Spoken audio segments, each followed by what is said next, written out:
Yo, it's Unknown T and you're watching Take Flight. Hey, yo, what's good? It's your boy Wings and 24 Karat Kev. Hello. And you're tapped into the Take Flight podcast, bro. Today, Unknown T in the building. Come on, Unknown brother. T in the building. Give him that round of applause, well deserved. Brother, first day in Sydney, first day in Australia. That's my brother, man. How you feeling? I'm feeling good still, man. It feels special right now still. You get me? We're on the other side of the map. Come on, bro. Like I said just earlier, I appreciate you coming through because I know a flight yesterday, straight in the crepe shop for the meet and greet. How was that one for you? Yeah, bro, man. Nah, it was crazy, Carl. I literally just finished a show in Christchurch in New Zealand and then went straight over to a crepe shop. Literally Sydney. no stops in between. No stops either. in between, you get me? And big up all supporters that cut through. From there, you get me? Man, just had my little rest and now we're here. Yeah, Man's just here to shout. Hey, there's people lining up from like 10 o'clock in the morning. We saw, 10 a.m. there was someone there, bro. Still, I was surprised myself, because you get me? Like, yeah, bro, the love's actually real, innit? Seeing it with my eyes, fam. Bro, I like seeing it happen too. People showing mad respect for people who are doing their thing right now, bro. Yeah, so obviously, for sure. you're about to play a few shows out here. You've just played a few shows over in New Zealand. Yeah. How you feeling about your Australia run? What are you trying to see out No, here, you know bro? what? I'm excited still because every seat I went to gave Australia their flowers. He said, yo, when you go to Australia, you're going to feel the love even more still. So it's like, yeah, man, like I can't wait to see what's to come, innit?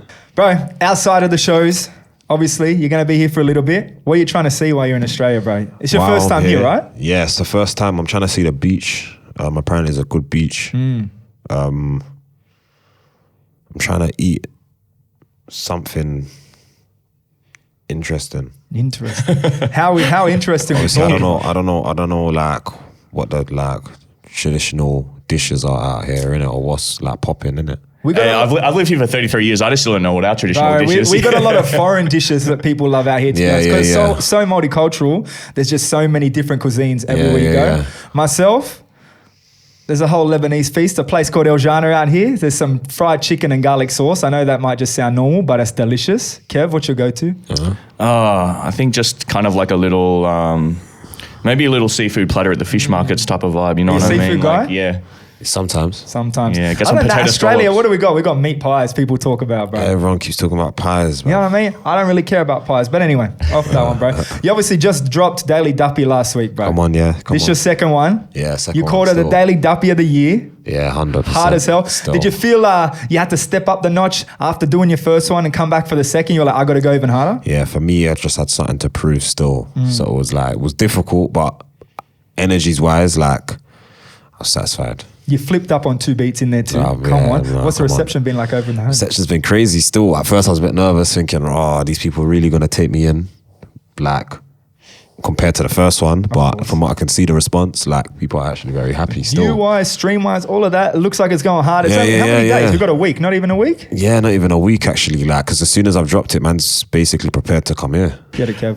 So taking it back to the start, obviously your name Unknown T. You said part of that name is that your sound is unprecedented. Yeah. So when you were first coming up in the game, which actually wasn't that long ago, how did you really hone in on using your voice and your distinct sound with how unique your delivery and flow is? I feel like the beauty of it is, man, it was natural. Like, I didn't really know what it was. I was just enjoying it. Literally just enjoying it at the time. And obviously me having a deep voice and obviously me like being energetic with vibes and flows. That's what I feel made my music resonate with my audience. So yeah, man. That's it. It's natural to you. It's not going to be Yeah, the yeah, same yeah, to for anyone sure. else. Anyone For else. true, fam. You also said that the way that you write lyrics in an interview, you said that it's similar to your English literature class in college. So was English literature class, was that something that you thrived at uni? And how imperative do you think that was to you becoming an artist that you are today? So obviously, just so you know, like I'd done English in like A-level secondary. But when I went to uni, it was like economics and business. You know what I'm saying? But I was just always good with English compared to the numbers in it. And teachers could notice that, you get me? But like at the same time, I had my lifestyle outside of school environment, you know what I'm saying? So like, it was just balancing the both in it, but the teachers could see behind all of that, I had something special, pen to paper in it, you know what I'm saying? Just structure and shit, like the way man wrote. I understood English in it, and obviously literature was just the closest thing that I could compare writing my lyrics and writing all these songs, you know what I'm saying? For sure, man. But yeah, basically put it like that in it, like structure and the way man write and that in it, like man's learned it from young in it, and obviously just keep that still instilled in me in it for when man's doing my music. Also, we watched an interview where you broke down one of your singles to, I think it was a classical musical expert on Capital Extra. It was a really good watch. So it was really impressive how you went about, describing your voice and describing your sound to someone who was obviously completely foreign, and the terms you were using was, it was great appreciation for the musicality of your sound. So did you have musical training when you were younger, or is that something you just picked up along the way when you were writing songs and stuff? It was just something I picked up along the way, listening to different, like, growing up, Kiss, listening to different channels online, like, and different radio stations, like, that's what made me, like, love music, innit? And then learn how to do it myself, innit? What's radio stations like back in the UK, bro? Because in Australia, we got one station that is dedicated to hip hop and rap, and even then, that's not dedicated to hip hop and rap. Back home, you know what I mean? They play electric EDM, all that. Do they have that back home? Yeah, they have plenty different radio stations. Like, we have your BBC, BBC One Extra, you have your Capital, you have your Rinse, there's so many different types of stations as well for different cultures and communities to tune into. And obviously, wherever you are in like the UK, outside of London, whatever as well, have their own stations and shit. So, that's hectic. Is that one thing that like even kids over there listening to from like day dot? One thing I know, maybe not kids, because nowadays phones and TikTok and like technology has changed that all up. But I feel like if I take myself out of London, there's a lot of people that are still connected to that. Maybe they're elderly, or maybe people that are in families, like in suburbs and shit. But like, they still are in tune. Obviously, what I know of prisoners from when I went in prison and shit, that they're still in tune with the radios and what's going on. You know what I'm saying? And yeah, man. Like, so it still plays its purpose. It still plays its purpose in it, and still has a cycle of music, different hours of the day or night. You know what I mean? But on Homerton B, you said about it that it brings a lighter side to the drill world, right? To the sound. Yeah. And it had a bit more of a commercial vibe to it. Yeah. When you did something like that, was there any form of backlash? Because obviously people like to keep things underground in every scene, bro. In all of the, in any of these outer scenes. Was there any backlash when you were doing that kind of thing? No, because for me, obviously, like, before I'd done the video, there was an underground platform called Tim Westwood Crib Sessions, which a lot of people from the streets knew, like, was only accessible if you were from the streets. True. You know what I'm saying? So where obviously me and my crew, KO, V9, all my Homer and ones, we had our Crib Session episode, and that blew up. Twitter, the power of social media was still happening, do you know what I'm saying? Facts. Before TikTok, etc. So like, from there, it kind of gave me the hint, all right, cool. People know this sound. You know what I'm saying? So I used that part in the Crib Session and made it into a video. So I knew, all right, this is gonna have its moment in it. Do you get me? But obviously from there, I feel like the unique selling point was the girls. The girls was the unique selling point to it, getting the girls having fun to it and attaching it to like just vibes and partying instead of like just, Straight you get what I'm shit. saying? Yeah, from what people amen. expected in it. And then from there, it just brought a blessing in it. I started doing uni shows, then it went to club shows, then it went to fucking festivals and stadiums, and then so on, innit? At what point did you feel yourself getting to the level you're at now, bro? Because you're young, bro. Yeah, no, You're still, how old are you now? I know. Right now, I turned 24. 24. That's still young, bro. Yeah. To see what you've done in this amount of time is, Still, it's crazy, man. Obviously, for me, I feel like the point when it really started, like, hitting me was when, like, Drake shouted Tiffany Calver. Big up Tiffany Calver for helping the guys. But we went to perform in his tour one time. And then I feel like that was the moment where I thought, rah, like, he actually picked me, like, to come out here and perform. I must be doing something. And from there, it's like, cool, innit? Like, it gave me that motivation and realism that, rah, like, man's actually here. Like, Amen. you know what I'm saying? And then, yeah, from there, like, so on. 100%, bro. Look, UK drill is obviously getting popular around the world now. Yeah. You know what I mean? It's not just in the UK no more, that's for sure. Look no. where you are right now. Yeah, People it's flooding the crazy streets still. for you, bro. It's getting so popular that a lot of even American artists are getting into it now, even over in Brooklyn, right? Yeah. How do you think the UK and the US hip hop scenes could be interacting in the future? Because obviously they weren't taken to the UK as much back in the day. Yeah. They won't. How do you see it coming together, bro?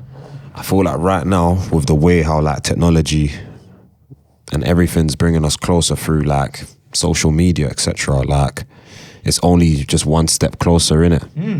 We're both just one step closer in it.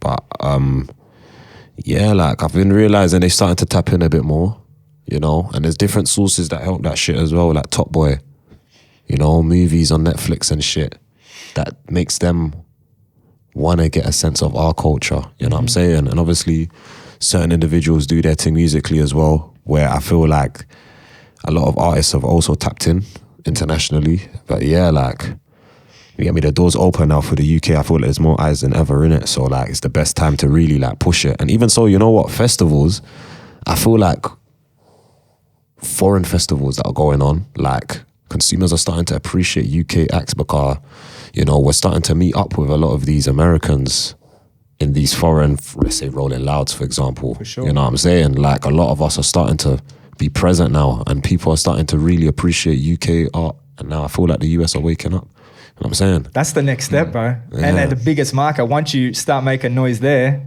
But you know what though, for me though, at the same time, like I've tried to do it like in the reverse role. Because look, I've come New Zealand and Australia first. You know what I'm saying?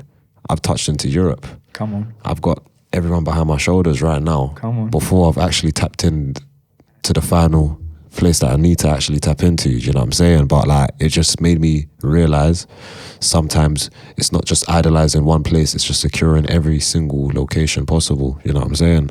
But still big up the US in every single way. But like, you get me? Like, I'm in Australia right now, so I'm just trying to just make sure I tap in each corner. And I think you'll be able to build you've obviously already got that fan base here, but coming out here, connecting with them, not only at your shows, but in the streets, at something like Crep Shop. For sure, are you doing bro. other pop-ups around too? That's what I'm trying to do. Obviously, trying to do like an after party maybe, or something for the people before I leave Sydney, innit? But I'm definitely going to do more when I'm in other cities as well. Melbourne, 100%. Perth. First of all, your footage from Rolling Loud recently, that looked fucking crazy. 100%. That was crazy, man. 2 years in a row, and big up the owners of Rolling Loud as well, man. Like, they've been really looking out for me as well and trying to make sure I grow in it. Like, they're definitely one of the top like festival like acts that have been actually like pushing me in it. So big up the brothers. They're actually still. coming here for the second time next year. Yeah, and I'll big up the brothers still. Hey guys, Never know, fingers crossed in it. bring them back. And also, you did touch on something really important there. You know, I feel like from Australia, we always look into the UK and the US, but we're on the cusp of Asia here, you know what I mean? And if you can tap into the Asian market as an Australian artist, there's 1.2 billion people in India. There's, a billion people in China. If you can tap in there and get, even a small percent of those as your fans, you're fucking off, you know? It's true still. No, I ain't never thought of that still. That's actually very, very true. Yeah. There you go. You toured Japan back in the day. Yeah, when obviously a brand called Unknown UK, you get me, my brothers who are designers who do their thing internationally right now. So I've gone out there for them. This is like when Home and B started buzzing, and you know what? It was actually interesting seeing like people actually pop out for me still. And I definitely want to try like go back there eventually and just try and just same way how I'm here in New Zealand to Australia, test the waters, meet and greets, and just do a couple shows, see how it goes. Keep building those fan bases, bro. You'll be good in every corner by the end of it. I realized like Come on. sometimes it's all about that, innit? Building your actual like fans, supporters, your consumers, your cult. Once you have them, it's at the end of the day, it's all about what you can sell live, tickets and merch, etc.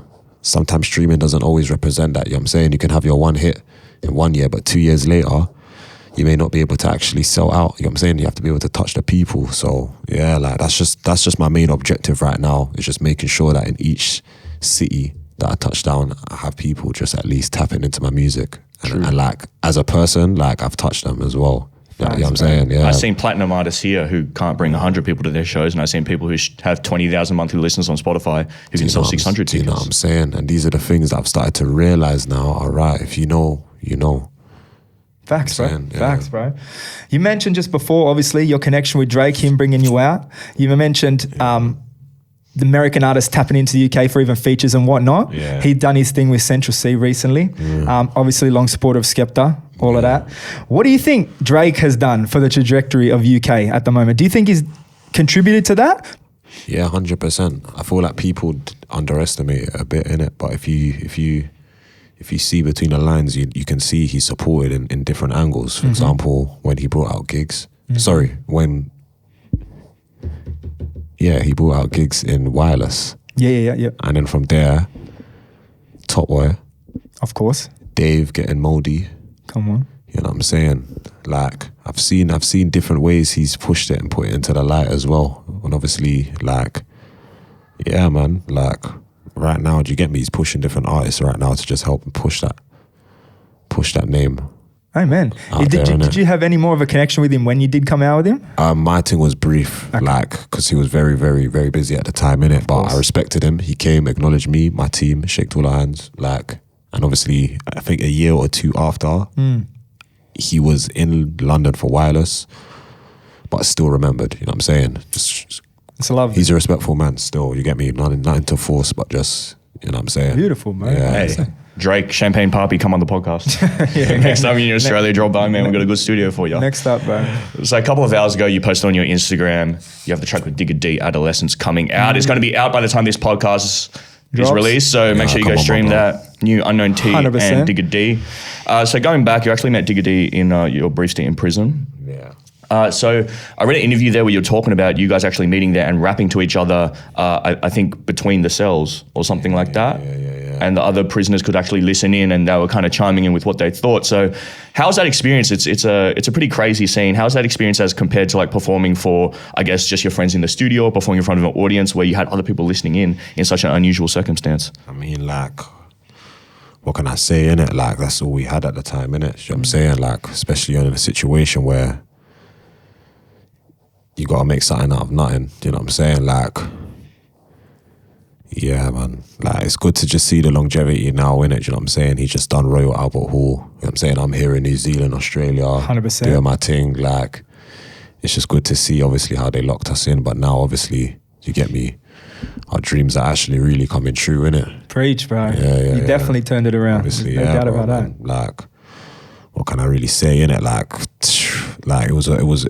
it's deep, innit? Just seeing that, innit? Like,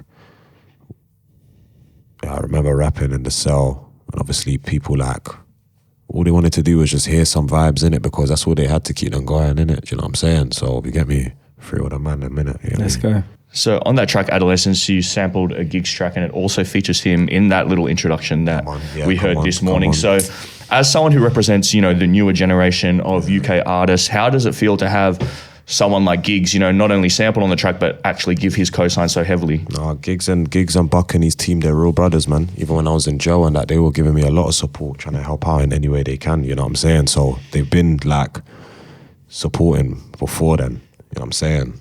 And the fact that obviously they've given me the green light just shows that they understand the pain that I've gone through, innit? With it being called pain is the essence, you know what I'm saying? It's that pain that's brought me into this point, you know what I'm saying? And it's deep, man, you know what I'm saying? Not many people, youth, my lane anyway, can represent that, innit? You know what I'm saying? So where people can talk their la about, yeah, we don't want to hear people on these sampled beats, etc. If the OG says it, you know what I'm saying? There you go, innit? Like, it just shows, innit? He's really authentic, innit? And yeah, big up the OG, innit? You get me? Gigs, like, took his Gigs time have to the do his cosign. thing, you know what I'm saying? come Car, it on. just connects us instead of separating us. People saying, why is man touching these samples? But at the end of the day, it don't matter. Man's just passing on the legacy onto the generation who are going through the same shit, but just different age groups. You know what I'm saying? Facts. Yeah. And also, I'm sure, there's going to be a lot of young Unknown T fans as well who might not be aware of Gigs or some of the more foundational, UK artists. So they might, through the sample, discover Yeah, Gigs. facts, 100%. You know what I'm saying? And that's the beauty of music, innit? Just passing it on, innit, to different generations and age groups, innit? Yeah, 100%, bro. It's also good that you said that he was checking in on you in prison, because I feel like a lot of rappers, especially from stories that we've heard from Australia, they hear that they go away and, just suddenly, they don't hear from nobody no more, you know what I mean? still, man. That still. creates, a huge trip out on what the still. friendship actually was. So it's good that he was actually checking in and stuff. Yeah, no, facts still, man. Bro, as well as your new track coming, you've obviously said at some point your album is done. It's 100% done. It's had a little pushback, I saw. You had to push back the show over there too. Yeah. Is there anything you can tell us about the album incoming, bro? Anything about the sounds, features, any exclusive you can leave with some Australian fans, or just a little bit about the process behind it, bro? What I'd say is like the process definitely represents the name of the album, and like the blood, sweat and tears that we put in it as a team in it. Like obviously from our journey, there's a lot of difficulties coming through this as well, you know what I'm saying? And like I just wanted this to represent me further than just Unknown T, and me obviously being the representation of drill, you know what I'm saying? Like I wanted to show them my emotions. I wanted to show them like my character, you know what I'm saying? I want to show them a journey, like so they can see I'm more than just like flows and vibes. I'm actually an artist, you know what I'm saying? The artistry level. But yeah, this is just the beginning, the first album, like just so people can get an insight. You know what I'm saying? But the depth will always roll in it, you know what I'm saying? 100%. How many tracks you got on? You know? The Daily Duppy made me add 2 more. So that got added to the album. yeah, it got added to the album now. Of course, so why not? like I'd say 14 to 16 because those 2 got added now. I'm a bit, Good length, bro. Yeah. Good length. This day and age, come on. Love my bro. I think what you said too adds to that point that we're making before about longevity, you know what I mean? Like you could just have a hit, but I think it's really when you connect with your fans on that human level and that emotional level, that's what gives you a long career as opposed to just a banger. Exactly that, man. That's what I've realized, the difference between streaming and real life sales. You know what I'm saying? But you've been very vocal in the past about your thoughts on the police unfairly targeting drill music over in the UK, right? Yeah. That's a big topic out here right now. I don't know if you've heard with 1-4, their documentary is about to drop this week on Netflix, global Netflix, come on. Yeah. What's the current situation in the UK? Have you guys got past it? Is it still going? And if so, is there any lessons, I guess, you could give to Australian artists for navigating around all these situations, bro? Yeah, still going on in the UK. I won't cap, still going on. I feel like the way you got to tackle it is using music as a tool to like show your emotions in different angles, innit? Because when you put it like this, yeah, like if I'm just focusing on just drill vibrations, like every single time in it, and just disses and sending and etc, like they're gonna have a reason to just lock off man's thing, you get me? But if you show yourself in different angles, like for example, look at me, look, I might drop a little 1-2 here and there, but at the same time I'm dropping a sweet symphony, I'm dropping a passer, I'm actually speaking to the world, you know what I'm saying? So it's like, to some extent, when it comes to that time, like I have a leg to stand on because I'm able to show them like, yo, this is beyond all of that. This is actually artistry. Like, cool, yeah, I made here and there, but at the same time, we're human beings in it. We have emotions in it. So I may show this side, but I showed that side as well in it. It's a fair balance. But it's shit like this, like platforms like this, I believe, is what helps like heal the people and like just let people actually understand beyond the vibrations of the music, you feel me? But if you know, you know, it's deep in it, you get me? It is, bro. It is. No, that's hectic to hear from your side, bro. Look, obviously, we talked earlier, you know who 1-4 are. Are there any other Australian artists you've actually heard of, tapped into in the past? I'm just literally just naming people, innit? Yeah, true. Kid Leroy. Come on. Hooligan Hef. Come on. 1-4. Come on. Those are the only names I know. That's all right. That gives us some time to show you some names while you're out here, bro. 100%, because there's a lot going on. No, that's good to hear. Obviously, Shadow, I'm seeing performing at my show. Shout out Shadow. Yeah, 100%, bro. Well, they're the only names I'm familiar with right now. Beautiful. Gives us time to, again, tap you into anything. One thing we like to do is a bit of a cosign segment, bro. Usually, we got Australian artists in here, so we get a cosign of some young'uns from Australia. Yeah. Is there any young'uns back home, maybe your mates, maybe someone you know about that you want to, sign their name right here? Tell us a quick little line about them. Yeah, I want to co-sign my 98s, V9, Jimmy, Free the Man, them, Free KO, Free Billy, Free DA Hitman. I want to co-sign the new rappers I got coming along right now, Trapo, Couple good brothers as well doing their music. Kilo, Tom. All these guys got a bunch out already that we like can check out. if you look at my collection of of course. people, you'll see that's my orchestration. You know what I'm saying? Like from commercial good music to man them that are doing their thing and representing our culture as well, innit? You know what I'm saying? Come on. But yeah, other than that, like I've got more music to put out there in it, like as Unknown T in it. You know what I'm saying? This is just the beginning, and I want people to just see the energies in it. You know what I'm saying? It's just a start. Bro, the Australian rap world, obviously it's still finding its sound and feet out here. Like you said, there's only a few names of you around, so we're still trying to get our names across the ocean, yeah? As someone who's been through the rise of the UK scene, you've done your thing, you've been through there from the bottom to the top, right? Is there anything that you can give advice to people out here who are still trying to find their feet when it comes to their sound, bro? I feel like patience and consistency will take you to where you need to be, innit? Obviously, this thing, like, it's stepping stones. You don't just come to your plate straight away. You know what I'm saying? And sometimes you get me, like, it's gonna come with frustrations as well, innit? But you just gotta learn how to fight through, innit? Yeah. Fight through the journey, innit? You get me? But yeah, keep writing, keep growing, and like, yeah, like, you just gotta just build to be the best version of yourself, innit? This game, innit? And be able to learn, innit? Be willing to learn as well. Yeah. And you've said in an interview that when you met your hairdresser, she actually said that she listens to your music and it motivated her to work harder. Yeah, that's mad that you said that. I can't remember where I said that. Yeah, Said it somewhere. Kev knows everything you've said. Yeah, somewhere I said journalism. So that must have been a trip out for you to hear that, you know, that she was a fan while she was cutting your hair. Yeah, no, that was very, very interesting, innit? Do you know what I'm saying? And like, hearing that made me understand, okay, so this is how my music makes people feel. And this is where I gotta, like, focus on not making it too violent and leftwards. At the same time, obviously, I'm still me. I keep it me and I keep it authentic, but there's a balance. I'm saying at the end of the day, innit? Are there any other interactions that you had with, you know, either fans or other artists or just people that you've met that have really solidified that this is what you want to be doing with your life and this is where you're meant to be? Someone got a tattoo of me in New Zealand. That was the first time I saw that, you know? Bro, let's talk about that real quick. I saw that on your story. That was like his whole back, right? Yeah. That was what, it wasn't just you though, right? It was me. I think KO was in it as well. Come on. But like, it was my block behind it. But it was basically a shot of me and Homerton B. That's crazy, bro. Yeah, still, man. I feel like that for me was like a alright, yeah, this is meant for me because I've made somebody feel so inspired that they decided to put me on their skin for life. You know how mad that is to me?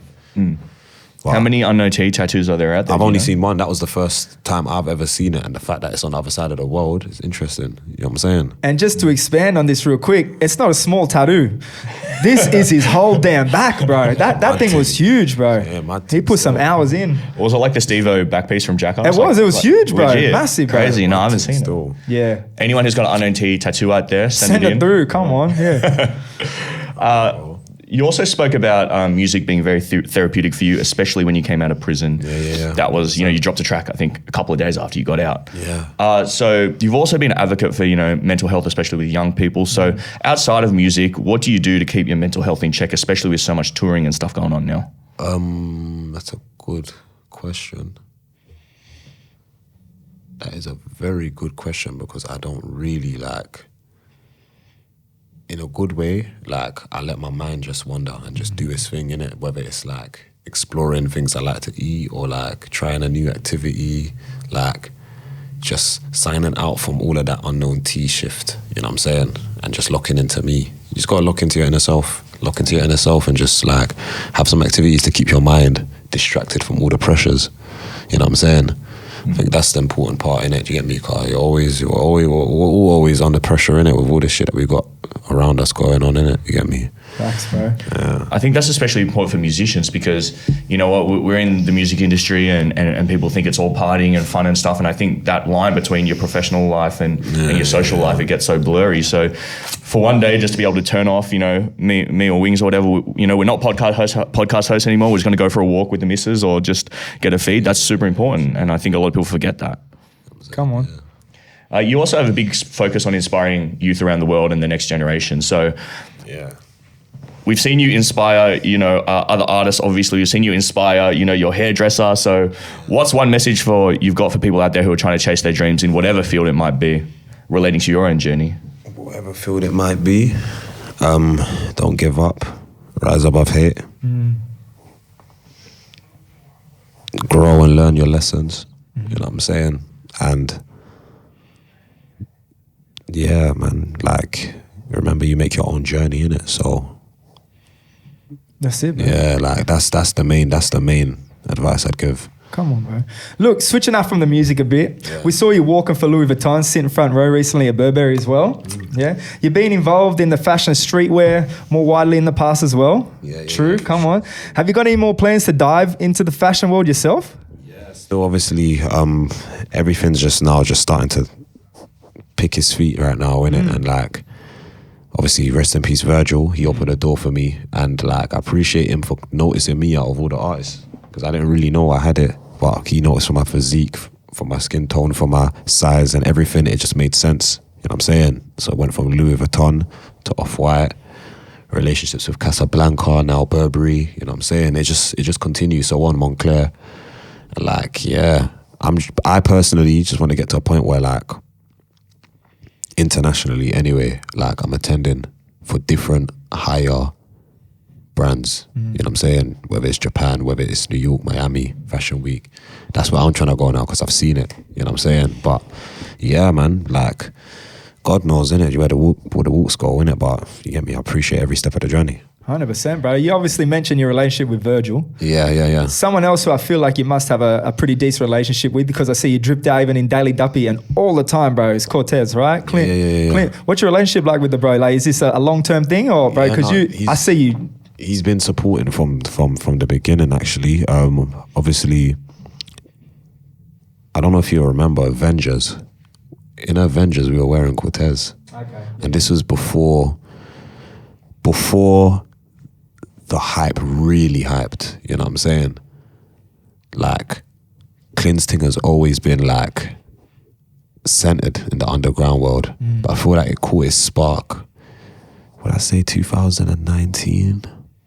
That's when I remember like seeing it like really, really kick off, when like people started running around for it around the UK, and I see people do it here with Judah as well. Crazy, bro. I'm saying Shout that out touched, Judah too, shout out Judah as well. But I see all of that on the internet. But like, yeah, obviously. What was the first pop-up you seen over there? What was his first big one that really had people like running like crazy? Do you remember? Clint. That was what I remember. There was one when he gave like fans his brand, but obviously they had to give in different brands like Montclair or the jackets. Yeah, you know what I'm saying? Yeah, but you get me? Yeah, man, obviously he's loyal, and obviously he's been supporting me, 'cause I've been supporting him from early, innit? You get me? So I feel like as a man from Britain, from the UK, when you go different countries, they notice it, innit? It's part of our culture, and I see a lot of people in Australia rocking it as well, innit? So it's like, it's just like a symbol, like, yeah, like, this is where I'm from, innit? You know what I'm saying? The jacket you got on Daily Duppy, is that one out yet? Because that is hard, bro. I love still, man. Nah,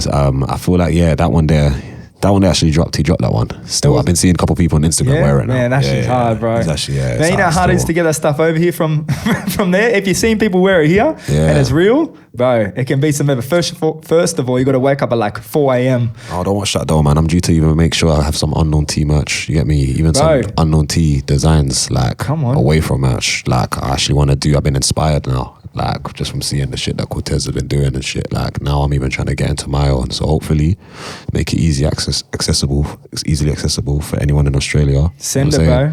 Yeah. What kind of clothing you thinking though?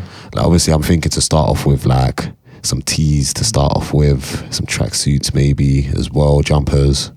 Just see how it goes really, innit? And accessories, of course, innit? But like, more time with me coming out here, making a personal connection with the audience is what will make people want to have something to just hold on to, at least until it's that time I come back again. You know what I'm saying? Tell me about your boy Judah. My guy Judah is been around you for the last week, brother, man. Where'd that come from, man? Real brother, man. Obviously, we've been connected, obviously, through Clint as well. And obviously, the man them have been collaborating as well, like, through the designs of the tees and that. But it's actually been a success, I'll be real, man. Like, I've been seeing, the shirts have been a success. Like, hard, bro. That's why. Thank you still, bro. Thank you. But yeah, bro, man, obviously me and Jude have just been getting about now, just connecting and just, yeah, bro, each city just patterning up, cleaning up. Let's go, bro. Shout out Judah. That dude hustles, man. He is one hustler, He is a bro. hustler. Come on. But you've only been here for a couple of days, so maybe we'll base this on New Zealand too. Are there any fashion trends you've seen, even from while you're in the UK, from over Australia, that have taken you by surprise? The fashion trends. Yeah. Anything out here? That is interesting. I've been seeing people take a lot of like London culture wearing like track suits, but it's more, I'm seeing more like Cortez and Trapstar and that here and there. Here and there now. Yeah, that's the main thing that really caught my eye, clothes-wise. That we tap into the UK a lot. The UK, yeah, and I feel like you man are leaning into UK more than the US now. You know 100%. what? From You're what I've been 100% The told, sale right. of tech fleeces in the past 3 or 4 years has gone like this. JD Sports shout out. Yeah, bro. Man, it's non-stop too. You're right. Before it was solely based on the US, but the brands coming out there have just caught everyone's eye. And it's, again, mixed in with the culture that you guys are putting out in your music. It's just working hand in hand. It's working. That's mad, bro. All right, bro. Coming to an end. What's on the cards for Unknown T outside of the album, bro? What's next? Right now, what's next? It's the level up, really, man. Come on. I'm just trying to you get me, just show them the growth now, innit? It's like, I feel like I've reached that dream point, that Unknown T I've always wanted to be from like a teenager. You know what I'm saying? So now it's like, yeah, let's lift this shit up properly and live the dream properly. You know what I'm saying? So yeah, hopefully next year, in fact, I know I'll be back here next year. And we'll see Yeah, it back yeah, here. I'll be back We'll get a here next yearly year. wrap up of how the last year's gone. You know what I'm saying? Yeah, that'll be nice still, man. Come But on, man. you get me? Targets, personal targets for myself. I feel like I want to open more festivals or more. Yeah, I want to open more festivals. I want to make more connections with producers internationally. So obviously, like, I want to be able to travel to like Miami or LA, go to certain places, even Toronto, work with like OVO team or people that are actual like producers. I'm saying branded producers, For sure, bro. and just get experience in it. You get me? But yeah, obviously, away from all of that though, I still want to explore life, explore different countries, different places. Stopped off at Singapore. I really like Singapore. I didn't know how close Australia is to Asia. Very extremely, yeah, I didn't extremely, yeah, really, I extremely, didn't really bro. clock. So you get me. Hopefully, next time I come back, I can rest my head, like Give yourself a bit more time then. Philippine or something. Yeah, Day after day. Singapore airport goes crazy, by the way. That's the airport is huge, bro. it goes crazy still. Yeah, man. It is. I think there's a waterfall in there or something. Some wild shit. I appreciate you coming through, bro. For everyone problem, bro. listening in, Adolescence is out now. Yes, Album on its way. Go stream. Yes, come on. It's Unknown T, bro. It's Take Flash. Your boy Wings is 24 Karat Kev. Hey, we out. Come on. You know.